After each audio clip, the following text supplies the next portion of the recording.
All right, so we're talking about Donald Trump and how he is opening up a lane for good people.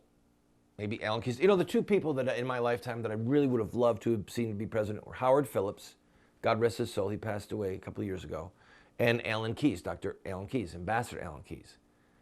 Either one of these two men would have made a phenomenal president. But Alan Keyes is still alive.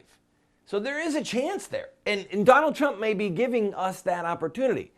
Now, before I go to that, I want to tell you one other story to show you the evil of these people.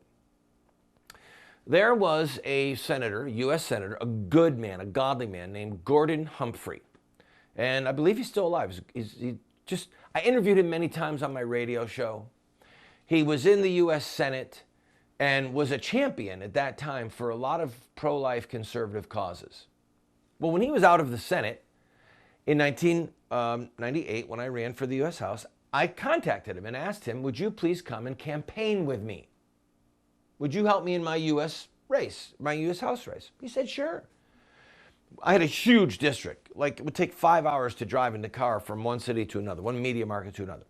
So former U.S. Senator Gordon Humphrey and I traveled city to city, media market to media market, had great press coverage.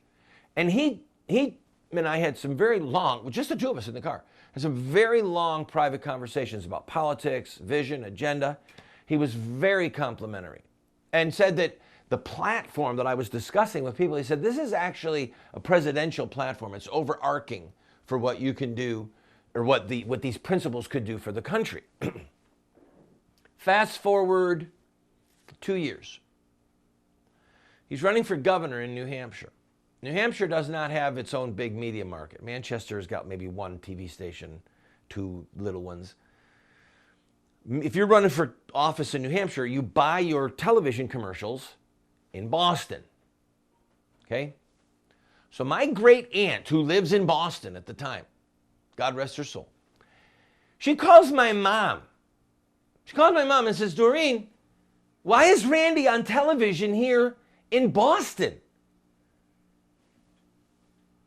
Why is Randy on TV? Why do I keep seeing Randy on TV and these ads on TV here? The Republican machinery working with the Democrat machinery. I can't remember now if it was a general or if it was a primary, so I want to be careful here.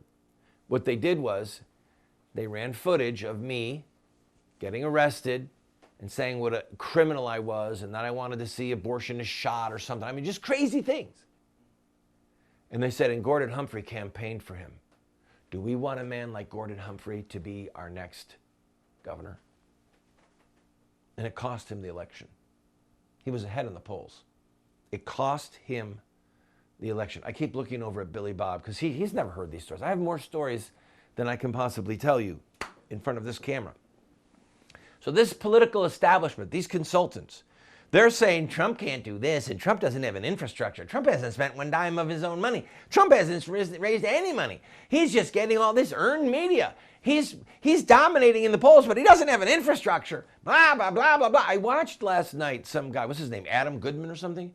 Is that Adam Goodman? A GOP media strategist. Ooh, wow, Adam, that makes you what? That makes you bought and paid for. That means that you clawed your way up on a hill of bodies, of remains, where the bones, where the bodies are buried.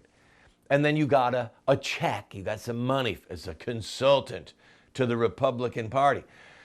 So these consultants now are starting to come out of the woodwork and say, well, Trump is not a serious candidate because he doesn't have any policies. Trump doesn't have an infrastructure.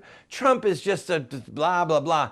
They're all frantic because Trump is not playing by the rules, and the sheep, us, aren't listening to the GOP establishment, and they're panicking.